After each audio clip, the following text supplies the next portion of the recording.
ഇന്നലെ ശബരിമലയിൽ അസാധാരണമായ ഭക്തജന തിരക്കായിരുന്നു. മണിക്കൂറുകളോളം വരി നിൽക്കുന്ന ഭക്തരുടെ ദൃശ്യങ്ങളൊക്കെ നമ്മൾ പ്രേക്ഷകരെ കാണിച്ചിരുന്നു. ചിലരൊക്കെ ദർശനം വേണ്ട എന്ന് വെച്ച് മതിയാക്കി പോകുന്ന കാഴ്ച, ചിലർ തളർന്നു വീഴുന്ന കാഴ്ച.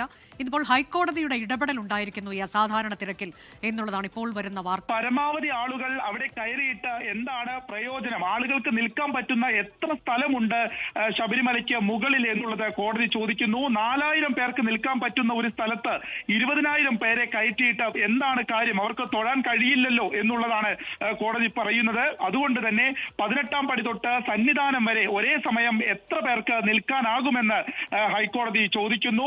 നിശിതമായിട്ടുള്ള വിമർശനം തന്നെയാണ് ഇപ്പോൾ കോടതിയുടെ ഭാഗത്ത് നിന്ന് ഉണ്ടായിരിക്കുന്നത്.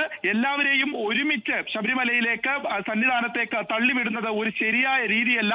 നമ്മൾ ഈ ദൃശ്യങ്ങളിലൊക്കെ കാണുന്നത് പോലെ തന്നെ കൂട്ടത്തോടെയാണ് പലരും നിൽക്കുന്നത്. അവരെയൊക്കെ തന്നെ അവിടെ മണിക്കൂറുകളായി 10 മണിക്കൂറൊക്കെ നിന്നാണ് പലരും തൊഴാൻ സാധിക്കുന്നത്.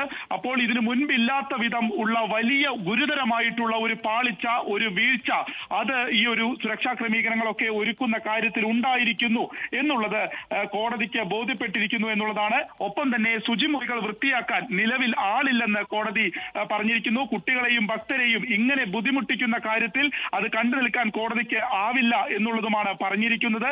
ഇത്തരത്തിൽ കേവലം ഉത്സവം നടക്കുന്ന പോലെയാണോ മുന്നൊരുക്കങ്ങൾ നടത്തേണ്ടത് എന്നുള്ളതാണ് ഇപ്പോൾ ഹൈക്കോടതി സർക്കാരിനോട് ചോദിച്ചിരിക്കുന്നത്. പോലീസുകാർ മാത്രം പോരല്ലോ, മറ്റ് ആളുകളും വേണ്ടേ എന്നുള്ളതാണ്. ഇന്ന് രാവിലെയാണ് ഇപ്പോൾ NDRFന്റെ അടക്കം സംഘങ്ങൾ എത്തിയിരിക്കുന്നത്. അതുകൊണ്ട് തന്നെ പോലീസുകാർ മാത്രം മതിയോ എന്നുള്ളതാണ് ചോദിക്കുന്നത്.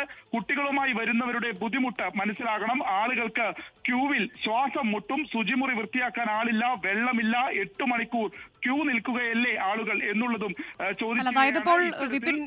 ഈ സെക്ടറുകൾ തിരിച്ച് ദർശനം നടത്തുക എന്നൊക്കെയുള്ള നിർദ്ദേശം അതങ്ങനെ നടപ്പിലാക്കണമെന്ന് കോടതി പറയുന്നുണ്ടോ? അതൊരു നിർദ്ദേശമായി മുന്നോട്ട് വയ്ക്കുക മാത്രമാണോ ചെയ്തിട്ടുള്ളത്?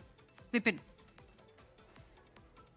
ഇപ്പോഴും ഈ വാദം കേൾക്കുകയും ഇതിലെ നിർദ്ദേശങ്ങൾ കോടതിയുടെ ഭാഗത്തുനിന്ന് വരികയാണ്. തീർച്ചയായിട്ടും ഇതിൽ കൃത്യമായിട്ടുള്ള നിർദ്ദേശം ഹൈക്കോടതിയുടെ ഭാഗത്തുനിന്ന് വരാനുള്ള സാധ്യതയാണ് ഉള്ളത്. കടുത്ത അതൃപ്തിയാണ് ഇപ്പോഴത്തെ ഈ മുന്നൊരുക്കങ്ങളിലെ വീഴ്ചയിൽ ഹൈക്കോടതി പറഞ്ഞിരിക്കുന്നത്.